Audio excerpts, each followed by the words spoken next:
사무엘상 14장입니다.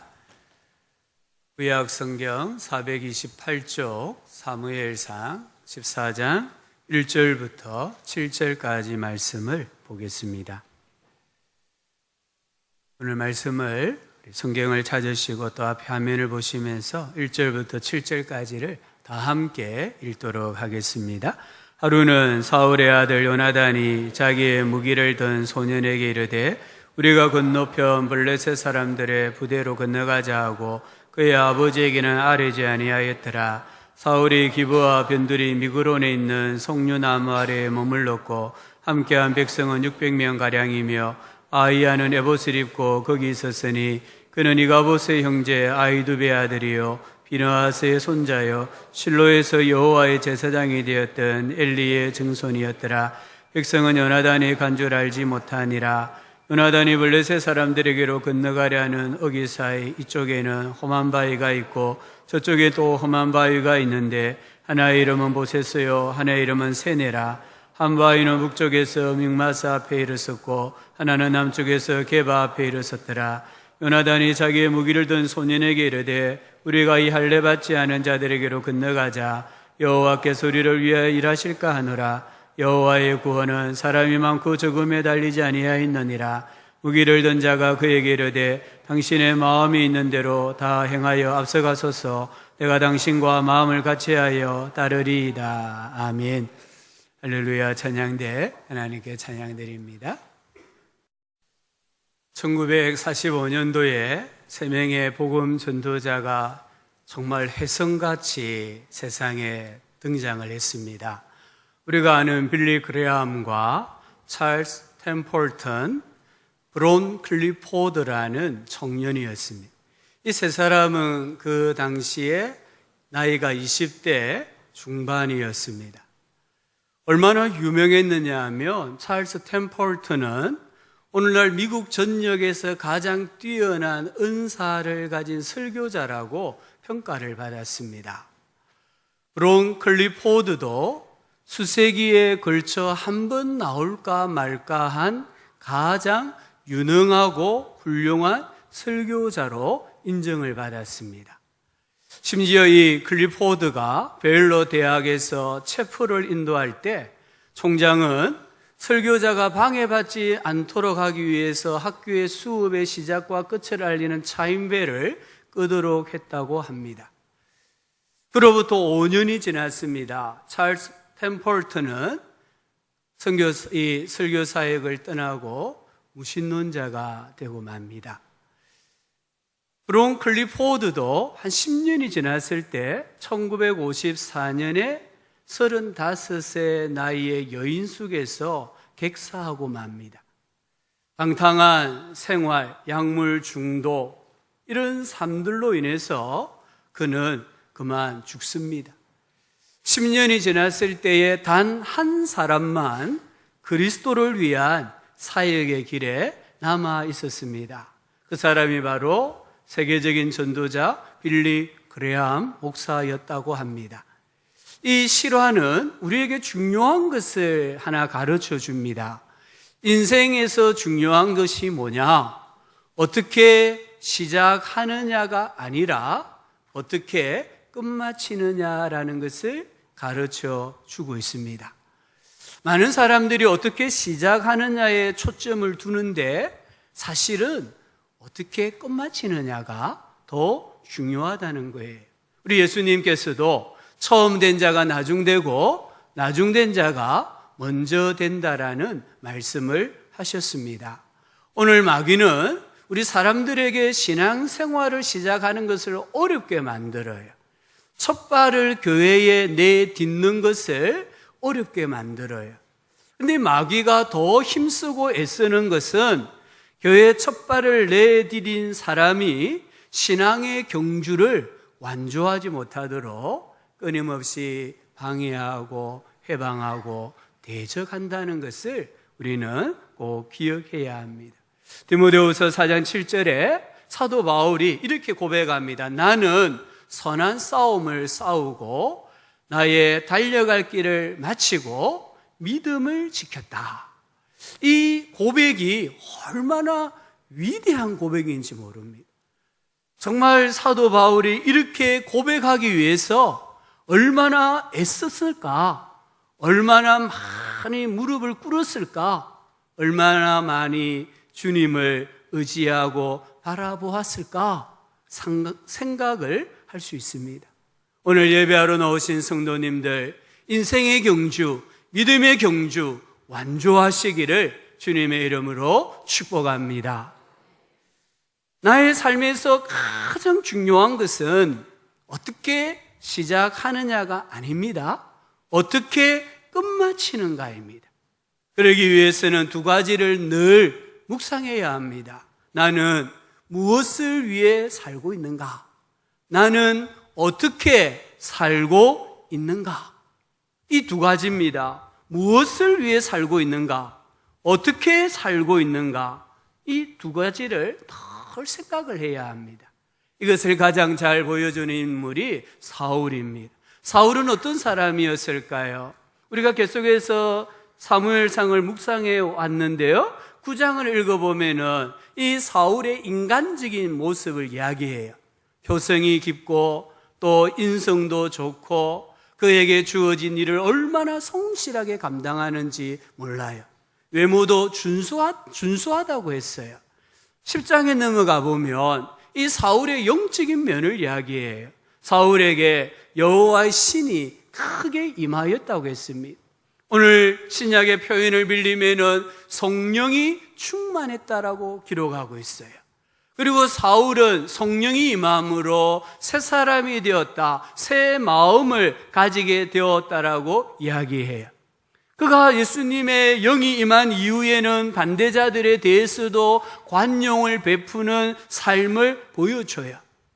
성경 전체 인물 가운데 오늘 이 사울처럼 어떤 지도자가 되기에 합당한 조건을 갖춘 사람이 있을까요? 사울뿐입니다. 그래서 사울은 이스라엘의 초대 왕이 되었습니다.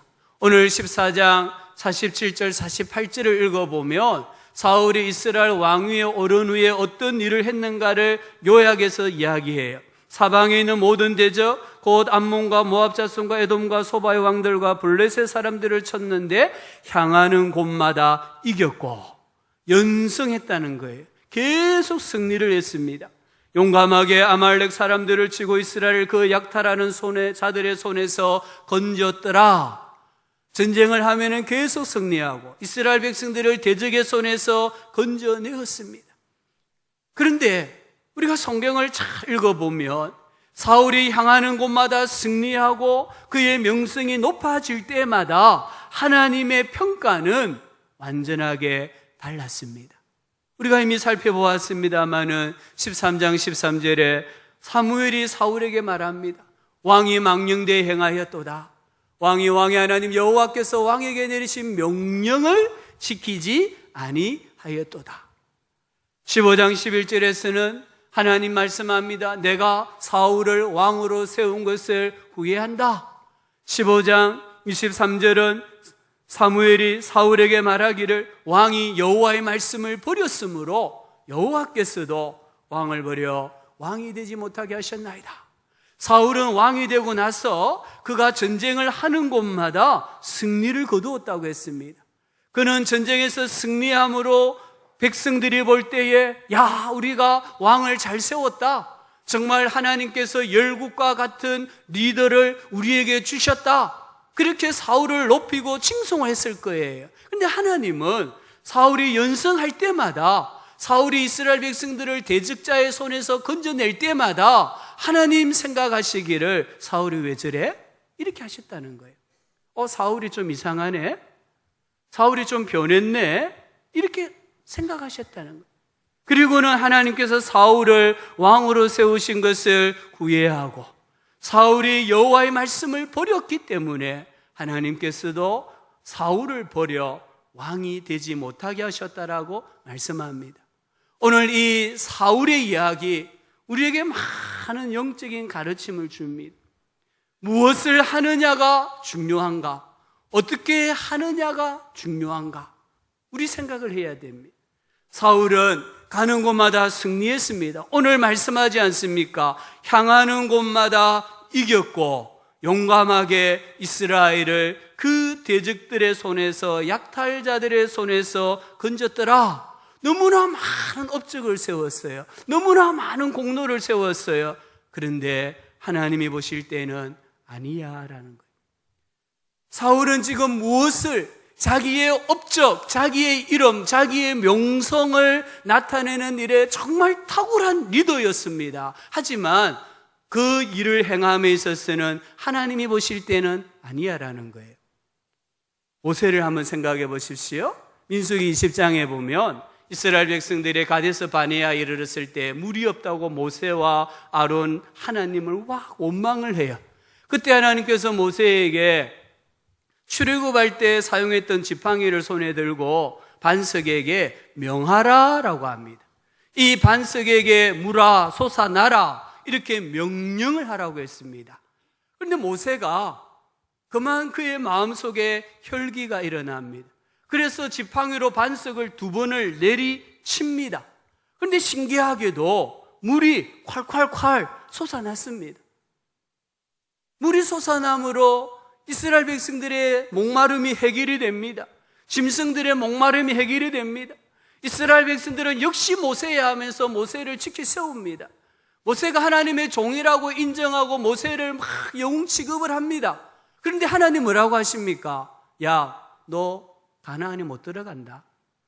모세와 아론에게 너 가나안에 못 들어간다. 하나님의 거룩함을 드러내지 아니했다. 좀 이상하지 않습니까? 아니 지금 백성이 목말라 하잖아요. 그래서 반석을 치든지 명령하든지 물이 솟아나서 백성들의 문제가 해결이 되고 짐승들이 살아난다면 되잖아요. 근데 하나님은 아니라는 거예요. 하나님은 너 이 일로 말미암아 가나안에 못 들어간다? 모세가 임종을 맞이했을 때 하나님 앞에 기도하잖아요. 주님, 저 가나안에 들어가게 해주세요. 안 돼? 왜? 너 이 일 때문이야. 하나님은 이 일을 계기로 삼아서 하나님의 거룩함을 드러내지 못한 모세와 아론을 가나안에 들어가지 못하게 하십니다. 물이 솟아나게 하는 것과 하나님의 방법으로 솟아나게 하는 것은 근본적으로 다르다는 거예요. 모세는 물이 솟아나게 해서 성공한 것 같지만 하나님이 보실 때는 실패한 인생인 거예요. 만약에 모세가 하나님의 말씀에 순종하여서 바위에게 물이 나와라고 명령을 했는데 물이 안 나왔다면은 아마 모세는 백성들에게 돌을 맞아 죽었을지도 몰라요. 왜? 문제를 해결하지 못했잖아요. 그러나 하나님이 보실 때는 모세야 잘했다. 모세야 잘했다. 너는 실패한 인생이 아니라 너는 내가 보기에 성공한 인생이다라고 하나님 분명히 말씀을 하셨을 거예요. 마태복음 7장에 보면은 그날에 많은 사람들이 예수님에게 와서 이렇게 말합니다.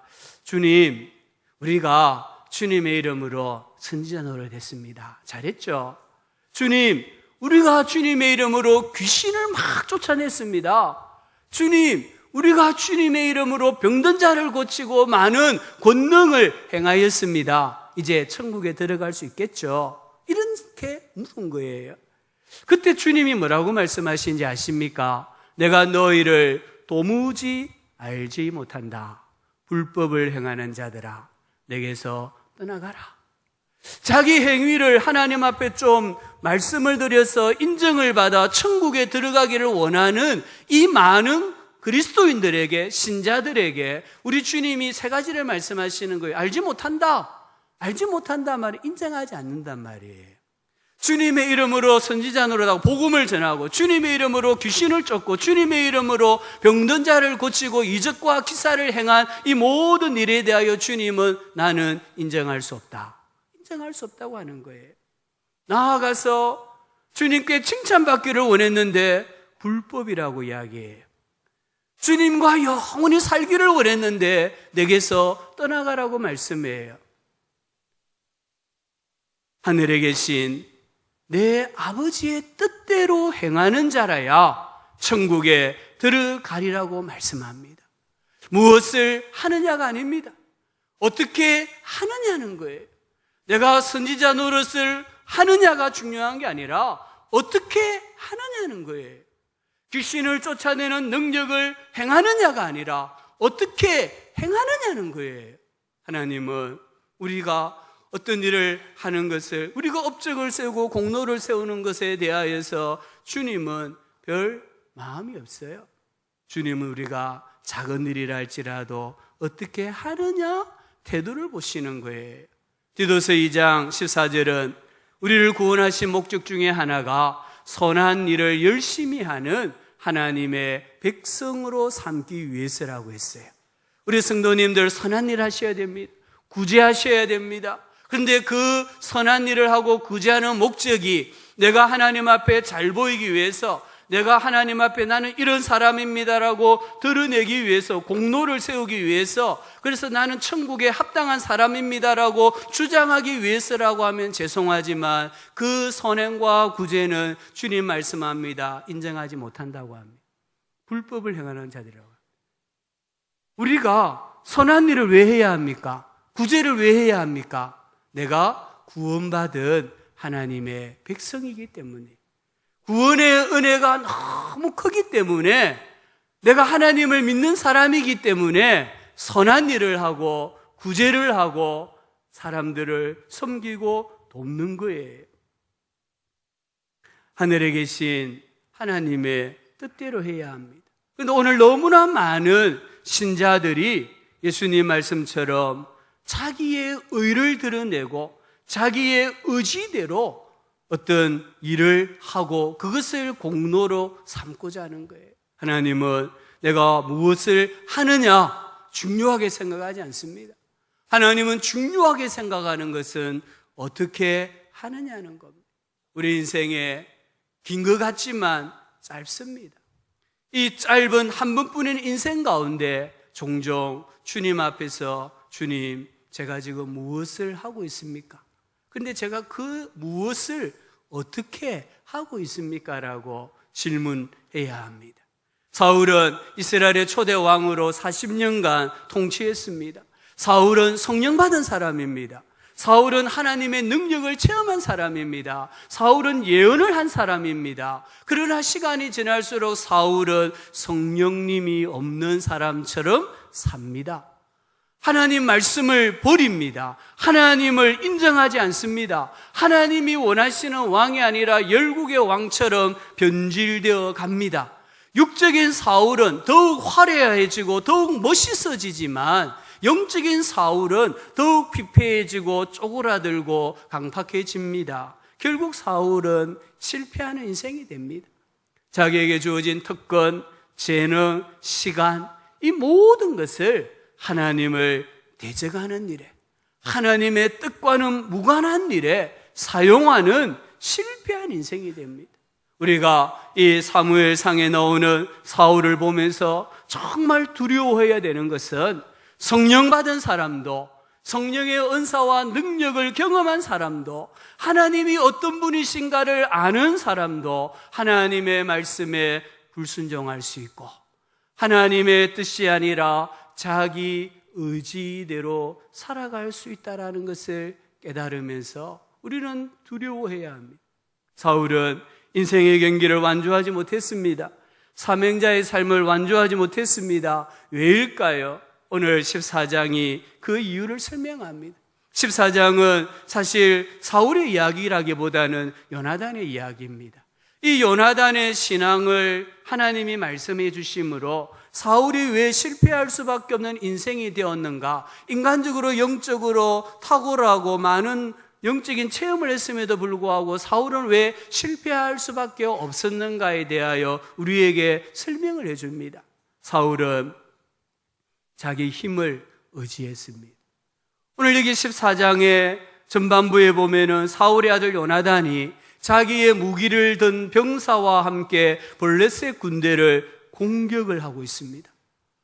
지금 이 두 사람이 병거가 3만 대고 마병이 6천 명이고 군사의 수가 바다의 모래와 같이 많은 이 블레셋 군대를 공격을 했다는 거예요.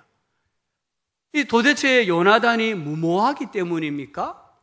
아니면 요나단이 영웅 심리가 있었기 때문입니까? 아니라는 거예요. 이것은 요나단의 믿음을 보여주는 겁니다. 요나단의 자신감을 보여주는 겁니다. 요나단이 자기의 무기를 든 소년에게 말합니다. 6절입니다. 우리가 이 할례 받지 않은 자들에게로 건너가자. 여호와께서 우리를 위하여 일하실까 하노라. 여호와의 구원은 사람이 많고 적음에 달리지 아니하였느니라. 아멘. 지금 이 블레셋 군대를 가리켜 뭐라고 말합니까? 할례 받지 아니한 자들이라고 합니다. 할례 받지 아니했단 말은 하나님의 언약 백성이 아니란 말입니다. 하나님의 약속, 하나님의 축복과는 무관한 외인이란 말이에요. 그리고 이 말을 다르게 표현하면 이스라엘, 요나단은 누굽니까? 하나님의 언약 백성이란 말이에요. 할례를 받았기 때문에 하나님의 언약 백성이, 하나님의 약속이 있고 하나님의 축복이 있고 하나님의 능력이 머무는 언약 백성이라는 이 정체성을 분명히 하고 있습니다. 지금 요나단은 우리가 승리할 수밖에 없는 이유를 설명합니다. 우리는 블레셋과 신분이 다르다, 소속이 다르다, 근본이 다르다. 그럼 우리는 승리할 수밖에 없다고 합니다. 정체성이 중요하다는 거예요. 고양이를 무서워하는 쥐가 있었습니다. 근데 이 쥐를 하나님이 호랑이로 만들어줬습니다. 근데 이 쥐가 여전히 나는 쥐야 이런 마음을 가지면 고양이 밥이 되고 맙니다. 그런데 나는 이제 호랑이야 이런 생각을 가지면은 고양이 100마리 1000마리가 와도 하나도 무섭지 않습니다. 고양이 다 잡아 먹어버립니다. 죽여버린다는 거예요. 이 정체성, 나는 누구인가가 중요하다는 거예요. 요나단이 철병거 3만 대를 전진 배치하고 이스라엘을 위협하는 블레셋이 전혀 두렵지 않은 이유는 나는 하나님의 백성이다. 나는 하나님의 사람이다. 라는 정체성이었습니다. 내 뒤에는 전능하신 하나님이 계신다라는 믿음이었습니다. 내가 하나님을 믿는 사람답게 행동하면 하나님께서 반드시 나를 도와주신다라는 믿음의 확신이 있었습니다. 오늘 왜 우리가 자주 실패합니까? 왜 우리 인생에 이렇게 매가리가 없습니까? 하나님의 자녀, 하나님의 백성이라는 자신감이 결여되어 있기 때문입니다. 자신감은 정체성에서 오는 거예요. 시편 118편 6절 7절에 여호와는 내 편이시라. 내가 두려워하지 아니하리니 사람이 내게 어찌할까? 여호와께서 내 편이 되사 나를 돕는 자들 중에 계시니. 여호와는 내 편이시라. 정체성이잖아요. 내 소속이 어디자는 거예요. 그러므로 내가 주를 의뢰하고 적군을 향해 달리며 내 하나님을 의지하고 담을 뛰어넘나이다. 하나님이 내 편이시기 때문에 다윗이 고백합니다. 내가 주님을 의뢰하고 적진을 향하여 달려간다. 내가 이 하나님을 의지하고 높은 벽, 뛰어넘을 수 없는 담을 뛰어넘는다라고 고백하고 있습니다. 로마서 8장 37절부터 39절에 그러나 이 모든 일에 우리를 사랑하시는 이로 말미암아 우리가 넉넉히 이기느니라. 한번 따라합시다. 우리를 사랑하시는 이로 말미암아 우리가 넉넉히 이기느니라. 한 번 더 따라합시다. 나를 사랑하시는 이로 말미암아 내가 넉넉히 이기느니라. 믿으시기 바랍니다. 나의 승리가 어디에 있다고 말합니까? 내 안에 있지 않습니다. 내 힘에 있지 않습니다.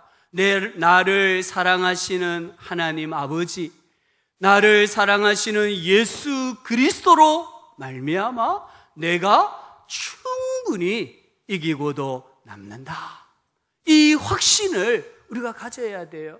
그럴 때 우리는 요나단처럼 행동할 수가 있습니다. 오늘 요나단이 뭐라고 말합니까? 여호와의 구원은 사람이 많고 적음에 달려있지 않습니다. 이 6절 끝에 나오죠. 여호와의 구원은 사람이 여러분 성경에 혹시 작은 글씨로 되어 있습니까? 글자체가 작습니까? 이 말은 히브리어 성경에는 없다는 말이에요. 히브리어 성경에는 여호와의 구원은 많고 적음에 달리지 아니하였느니라. 지금 전쟁 이야기니까 사람, 군사가 들어가요. 이 사람이란 단어에 모든 걸 넣을 수 있어요. 여호와의 구원은 내가 가지고 있는 것이 많고 적으냐에 달려 있지 아니하다고 합니다. 여호와의 구원하심은 나의 믿음에 달려 있습니다. 여호와께서 우리를 기뻐하시면 아낙 자손을 무찌르고 가나안에 들어갈 수가 있습니다. 이 고백을 한 여호수아와 갈렙만 출애굽 1세대들 중에 가나안에 들어갔습니다. 우리가 뒤에서 살펴보겠지만 17장에 가면은 골리앗과 다윗의 전투가 나와요. 이때에 골리앗이 이스라엘 향하여 다윗을 향하여 나오는 장면을 보고 다윗이 17장 45절 47절에 보면 이렇게 말합니다. 너는 칼과 창과 단창으로 내게 나아오거니와 나는 만군의 여호와의 이름 곧 내가 모여가는 이스라엘 군대의 하나님의 이름으로 내게 나아가노라. 여호와의 구원하심이 칼과 창에 있지 아니함을 이 무리에게 알게 하리라. 전쟁은 여호와께 속한 것인즉 그가 우리를 너희 손에 넘기시리라. 아멘. 오늘 여기 우리 인생의 성공과 실패의 키가 있습니다. 오늘 내 인생의 축복과 저주의 열쇠가 이 구절에 있습니다. 나는 만군의 여호와의 이름. 이 만군의 여호와는 어떤 분이십니까? 골리앗이 40일 동안 아침 저녁으로 나타나서 모욕했던 하나님이잖아요. 골리앗이 자기 힘을 믿고 자기 어떤 용맹을 믿고 하나님을 향하여 저주하고 비방하고 조롱했던 그 하나님의 이름을 다윗은 뭐라고 말합니까? 나는 그 하나님 이름을 의지하고 내게 나아간다고 합니다. 골리앗은 누구의 손에 넘어졌을까요? 다윗의 물맷돌 아닙니다. 다윗이 의지했던 하나님의 이름입니다. 골리앗은 하나님의 이름을 모욕합니다. 그 하나님을 믿는 이스라엘 백성들을 저주하고 조롱합니다. 그런데 다윗은 그 조롱당하는 하나님의 이름을 의지하고 전장에 나가서 골리앗을 단번에 쳐서 죽이는 거예요. 오늘 우리가 세상에서 왜 실패합니까? 왜 좌절합니까? 왜 우리는 영적인 전투에서 집니까? 세상이 조롱하는 내가 믿는 하나님을 의지하지 않기 때문에. 세상의 교회를 막 손가락질합니다. 욕합니다. 하나님의 이름을 욕합니다. 하나님의 이름을 저주합니다. 그런데 우리는 그 하나님을 자랑스럽게 생각하지 않는 거예요. 세상이 조롱하고 비방하고 저주한다 할지라도 우리가 그 하나님의 이름을 가지고 직장으로 나가고 캠퍼스로 나간다면은 우리에게도 다윗에게 주어졌던 승리가 있습니다. 그런데 우리는 이 하나님을 고백하기를 부끄러워하는 거예요. 내가 하나님을 믿는 사람이라는 것을 나타내기를 주저하는 거예요. 그럴 때마다 골리앗이 이기는 거예요. 우리는 사람들이 때로는 우리 삶 때문에 우리가 잘못 믿기 때문에 하나님을 욕해요. 교회를 가리켜 손가락질해요. 기독교를 개독교라고 욕해요. 그렇지만 우리가 의지하고 세상에 나아갈 것은 세상이 그렇게 욕하고 못 오가는 하나님의 이름이라는 거예요. 이 하나님의 이름을 가지고 세상에 나아가면은 하나님이 승리하게 해주십니다. 전쟁은 여호와께 속한 것이라고 했습니다. 우리의 인생의 성공, 인생의 축복, 인생의 흥망성쇠는 하나님께 속해 있는 줄 믿으시기를 바랍니다. 요한일서 5장 4절에 무릇 하나님께로부터 난 자마다 세상을 이기느니라. 세상을 이기는 승리는 이것이니 따라합시다. 우리의 믿음이니라. 아멘. 세상을 이기는 승리는 이것이니 나의 믿음이라고 했습니다. 우리의 믿음이라고 했습니다. 이게 우리가 붙잡아야 될 믿음이고 우리가 세상에 드러내야 될 신앙 고백인 거예요. 요나단은 하나님을 믿는 믿음을 가지고 지금 블레셋의 진영으로 돌진을 하고 있는 거예요. 오늘 이 14장 6절에 또 이런 말씀이 있습니다. 여호와께서 우리를 위하여 일하신다. 여호와께서 우리를 위하여 일하신다? 말씀을 쭉 읽어보면요, 14장을 쭉 읽어보면 하나님이 어떤 일을 하시는지 정말 놀라워요. 15절에 보니까 들에 있는 진영과 모든 백성들이 공포에 떨었고 부대와 노략군들도 떨었으며 땅도 진동하였으니 이는 큰 떨림이었더라. 이게 가능합니까? 지금 철병거가 3만 대입니다. 마병이 6천 명입니다. 군사는 해변에 모래같이 많습니다. 그 블레셋 군대가 고작 2사람입니다. 그것도 한 사람은 맨손이고 한 사람만 칼을 가지고 있습니다. 그 2사람 때문에 공포와 두려움에 사로잡히고 땅이 진동하고 있습니다. 이게 가능하냐는 거예요. 여러분, 이게 가능한 일입니까? 이것은 믿음의 힘이 얼마나 큰가를 보여주는 거예요. 믿음으로 사는 사람을 하나님이 얼마나 기뻐하시는가를 보여주는 거예요. 우리가 하나님을 기쁘시게 하면 하나님께서 어떤 일을 행하실 수 있는가를 보여주는 역사라는 거예요. 오늘 예배하러 오신 성도님들, 하나님을 잘 믿으시기를 바랍니다. 내가 믿는 그 하나님을 기쁘시게 해드리시기를 바랍니다. 하나님은 살아계십니다. 하나님은 나를 위해 역사하시는 분이십니다. 우리가 하나님을 믿는 믿음을 보여드리면 하나님은 일하십니다. 그런데 그 일은 우리의 상상을 초월하는 일입니다. 고작 2사람입니다. 이 2사람이 믿음으로 행동했는데 하나님이 땅을 진동시키셨어요. 20절을 읽어보면은 블레셋 군사들이 각각 칼로 자기의 동물을 찌르고 있습니다. 스스로 자멸하는 거예요. 21절, 22절에 보면은 13장에서 이 블레셋 군대 앞에 두려워서 지구멍이라도 찾아 숨었던 이스라엘의 군사들이 한 사람 한 사람 구멍에서 나와서 돌아와요. 블레셋 군대에 토항했던 이스라엘 군사들이 돌아와요.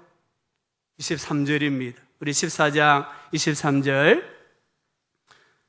같이 한번 믿음으로 읽기를 원합니다. 같이 읽겠습니다. 여호와께서 그날에 이스라엘을 구원하심으로 전쟁이 벳 아웨를 지나니라. 아멘. 그날은 어떤 날입니까? 그날은 요나단이 하나님을 기쁘시게 한 날입니다. 그날은 요나단이 자기 믿음을 하나님께 보여드린 날입니다. 그날에 누가 전쟁을 진두지휘하셨습니까? 하나님이십니다. 내 인생에 하나님이 개입하기를 원하십니까? 우리 가정에 하나님이 나타나셔서 진두지휘하기를 원하십니까? 우리 인생에 그날이 있어야 돼요.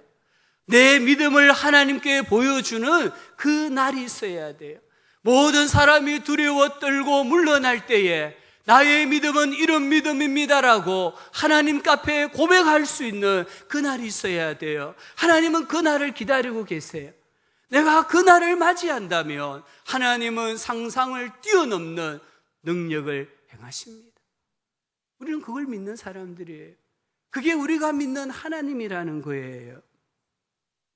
역대하 16장 9절과 베드로전서 5장 8절을 보면 공통되는 단어가 나와요.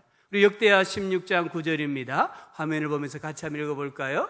여호와의 눈은 온 땅을 두루 감찰하사 전심으로 자기에게 향하는 자들을 위하여 능력을 베푸시나니. 아멘. 베드로전서 5장 8절입니다. 어떤 단어가 중복되어 나오는지 보면서 읽으시면 좋겠어요. 같이 읽겠습니다. 근신하라, 깨어라, 너희 대적 마귀가 우는 사자같이 두루 다니며 삼킬 자를 찾나니. 공통되는 단어가 뭐예요? 두루잖아요. 두루치기 말고 두루. 또 한 가지 있어요. 이건 조금 잘 생각해 찾아올 수 있는데 어떤 단어예요? 감찰하다, 또 다니다. 이 두 가지는 똑같은 의미예요. 두루 감찰하다, 두루 다니다. 근데 목적은 달라요.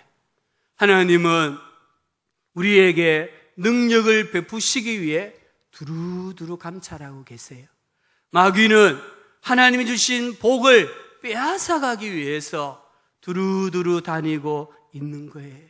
하나님은 지금도 하나님의 창조의 능력, 회복의 능력, 치유의 능력을 베푸시기 위하여 전심으로 하나님을 찾고 구하고 의지하는 자들을 두루두루 찾고 계십니다. 동시에 마귀도 지금 하나님이 주신 구원의 복, 축복, 성령님의 은사와 능력, 은혜를 빼앗기 위해서 이 믿음을 도둑질해 가기 위해서 온 땅을 두루두루 다니고 있습니다. 기도하고 바라기는 우리 성도님들 하나님의 레이더망에 걸리는 축복이 있기를 소원합니다. 하나님의 레이더망에 걸리면요, 내 삶 속에 하나님 능력이 나타나고 하나님 지혜가 나타나고 하나님의 축복이 나타나고 나로 말미암아 후손들의 복을 받고 나로 말미암아 열방이 복을 받는 역사가 일어나는 줄 믿습니다. 오늘 우리가 다 생각하지는 못했습니다만은 이 14장 52절에 보면은 요나단과 대조되는 사울이 행동이 나와요. 사울은 하나님을 의지하지 않습니다. 자기 힘을 의지했습니다. 사울의 사는 날 동안에 블레셋 사람과 큰 싸움이 있었으므로 사울이 힘 있는 자나 용병 있는 자를 보면 그들을 불러 모았더라. 사울은 용병을 모으는 일에 혈안이 되어 있었습니다. 그러나 요나단은 하나님을 의지하는 것에 자기의 모든 것을 집중시켰습니다. 사울이 자기 힘을 의지하고 재물을 모았을 때 용병을 추가로 모집하는 이 일에 힘쓰고 있을 때에 하나님의 능력은 사울에게서 조금씩 빠져나가고 말았습니다. 왜 나는 실패할까요? 왜 나는 하나님의 복을 받지를 못할까요? 하나님을 믿는데 하나님이 없는 것처럼 살아가기 때문입니다. 내가 정말 하나님을 믿는지 알 수 있는 방법은 내가 무엇을 의지하느냐입니다. 나는 내 힘을 의지하는가? 나의 재물을 의지하는가? 나의 권세, 명예를 의지하는가? 아니면 사울처럼 사람을 의지하는가? 아니면 진짜 하나님만을 의지하는가? 우리 예수님은 어떤 모습에서 메시아였을까요? 기적이 아닙니다. 예수님 능력 행할 때가 아닙니다. 십자가에 달린 연약한 모습이었습니다. 십자가에 달린 연약한 모습을 보고 백부장이 고백했습니다. 이는 진실로 하나님의 아들이었도다. 예수님 능력 행할 때 사람들은 막 따라다녔지만 예수님을 메시아로 고백하지 않습니다. 서대반 집사가 어떻게 사울을 비롯해서 많은 사람들에게 영적 감화를 끼쳤을까요? 천사의 얼굴이었지만 돌에 맞아 죽어가는 연약한 모습입니다. 자기를 향하여 돌을 던지는 이 악인들에게 대항하지 않고 죽음으로 맞서는 모습, 그 연약한 모습을 보고 바울이 또 유대 군중들이 나중에 큰 감화를 받는 거예요. 바울은 어떻게 위대한 선교사가 되었을까요? 그가 가진 힘을 다 버렸기 때문에. 이게 중요한 거예요. 기독교 역사를 보면 언제 복음의 불길이 타오르고 로마라는 거대한 산맥을 넘어서 전 세계로 전파되었는가? 교회가 힘이 없을 때였습니다. 교회 구성원들이 연약할 때였습니다. 그래서 교회에 핍박이 오면 기도해야만 했고 리더가 붙잡혀 옥에 갇히면 교회가 기도할 수밖에 없었던 연약한 공동체, 연약한 성도들이었을 때에 하나님이 기적을 행하시고 하나님이 능력을 행하여 주시고 교회가 불길같이 전 세계로 퍼져나갔습니다. 그러나 교회가요, 황제의 보호를 받으면서, 교회가 황제의 권력을 나누어 가지면서, 교회가 건물을 가지게 되고 커지면서부터 교회는 영적인 힘, 영적인 권세를 다 잃어버리고 세상에서 맞설 일은 소금이 되고 만 거예요. 우리가 약하면 주님이 붙잡아 주시는 줄 믿으시기 바랍니다. 내가 강하면요, 주님이 안 붙잡아 주세요. 왜? 너 스스로 설 수 있네. 하나님이 안 붙잡아. 근데 내가 바람만 불어도 흔들리는 그런 연약한 모습으로 믿음을 가지고 하나님만 의지하고 바라볼 때에 주님이 큰 손으로 우리를 붙잡아 주시는 줄 믿습니다. 우리는 사울처럼 되지 않기 위해서 힘을 빼야 해요. 하나님을 의지하지 못하게 만드는 힘을 빼야 해요. 기도하지 못하게 만드는 힘을 빼야 해요. 목에 힘주게 만드는 힘을 빼야 해요. 이 힘을 빼지 아니하면 굳어버려요. 굳어버리면 죽습니다. 내 인생의 승패는 나의 힘의 우위에 달려있지 않습니다. 내가 성령을 받았다 할지라도, 내가 하나님의 은혜를 체험했다 할지라도 내 힘을 의지하면 넘어집니다. 그러나 내가 좀 부족하다 할지라도 내 인생의 힘의 원천을 그리스도에게 둔다면, 주님을 의지한다면 약한 인생이라도 넘어지지 않는 줄 믿습니다. 우리 성도님들, 날마다 순간마다 주님을 의지하시기를 바랍니다. 하나님께 믿음을 보여드리시기를 간절히 바랍니다. 우리가 사울처럼 되지 않기 위해서 어떻게 해야 될까요? 우리 신앙이 하나님의 첫사랑을 되새김질해야 됩니다. 이 하나님의 첫사랑을 잃어버리면 하나님께서 우리를 촛대를 옮기신다고 했어요.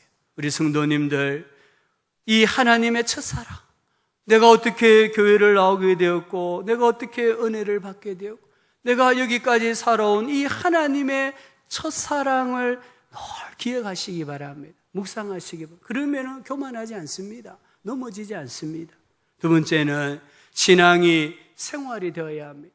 제가 시간이 없어서 다 묵상하지 못했지만 이 사울의 신앙을 14장을 쭉 읽어보면 사울은 신앙 따로 생활 따로입니다. 사울의 말은 너무나 신앙적이에요. 너무나 종교적이에요. 백성들이 잘못했을 때에 하나님 앞에 그러면 안 된다, 죄를 범한다, 율법대로 해야 된다. 너무 말만 들어보면은 신앙이고 자기의 삶을 신앙이라는 포장지로 너무 예쁘게 화려하게 잘 꾸며놓았어요. 그런데 이 사울의 삶은 하나님께로부터 자꾸 멀어지는 거예요. 변질이 되는 거예요. 그러나 요나단은 어떻습니까? 요나단은 신앙이 생활입니다. 생활이 신앙입니다. 그래서 그는 그 어려운 순간 속에서도 신앙을 고백하고 생활하지 않습니까? 신앙을 고백하고 행동하지 않습니까? 그때에 하나님이 큰 역사를 이루신 거예요. 첫 번째는 항상 기뻐하고 기도하고 감사해야 됩니다. 기뻐하고 기도하고 감사할 때에 내 인생의 썬뿌리가 치유가 되고 마음의 상처가 치유되는 줄 믿습니다. 마지막으로요, 하나님과 화목하셔야 됩니다. 예수님을 믿고 구원받으셨습니까? 이제 인생의 목표, 신앙생활의 목표를 어디에 두셔야 되느냐? 하나님과 화목하는 데 두셔야 돼요. 하나님과 화목하면 하나님께서 나의 힘이 되어주시고 나의 반석이 되어주시고 나의 산송이 되어주시는 줄 믿습니다. 욥기 22장 21절에 너는 하나님과 화목하고 평안하라. 그리하면 복이 내게 임하리라. 아멘. 우리 다 같이 이 구절을 소리내어서 한번 읽어봅시다. 너는 하나님과 화목하고 평안하라. 그리하면 복이 내게 임하리라. 아멘. 하나님과 화목하시기 바랍니다. 그러면 하나님이 내 인생 책임져 주십니다. 오늘 설교의 결론을 박목월 시인의 시로 대신하고자 합니다. 박목월 시인이 오른편이라는 시를 썼습니다. 궁핍하고 어려울 때마다 오른편을 살펴본다. 주께서 일러주신 말씀의 방향을, 괴롭고 답답할 때마다 오른편을 살펴본다. 주께서 일러주신 믿음의 방향을. 진실로 믿는 자에게는 오른편이 있다. 신앙의 그물만 던지면 미어지게 고기를 잡을 수 있다. 설사 그것이 비린내가 풍기는 현실의 고기가 아닐지라도 굶주린 영을 충만하게 채울 수 있는 비닐이 싱싱하게 빛나는 말씀의 생선. 오른편에 그물을 던지는 자만이, 믿음과 신뢰의 그물을 던지는 자만이, 말씀 안에 그물을 던지는 자만이 위로와 축복으로 가득한, 때로는 베드로처럼 펄펄 살아있는 고기를 그물이 미어지게 건져 올릴 수 있다. 우리 인생 영원하지 않습니다. 우리 인생 길면 70이고 강건하면 80이라고 했습니다. 한 번뿐인 인생, 나는 지금 어떻게 살고 있는가 생각해 보시기 바랍니다. 나는 지금 말씀의 방향을 따라가고 있는가? 믿음의 방향을 따라가고 있는가? 내게도 오른편이라는 하나님의 말씀의 잣대가 있는가? 말씀의 방향으로, 믿음의 방향으로, 오른편으로 순종과 믿음과 신뢰의 그물을 던질 때에 내 인생에 그물이 미어지게 건져 올리는 하나님의 풍성한 은혜와 복과 능력이 나타나는 줄 믿습니다. 하나님 아버지,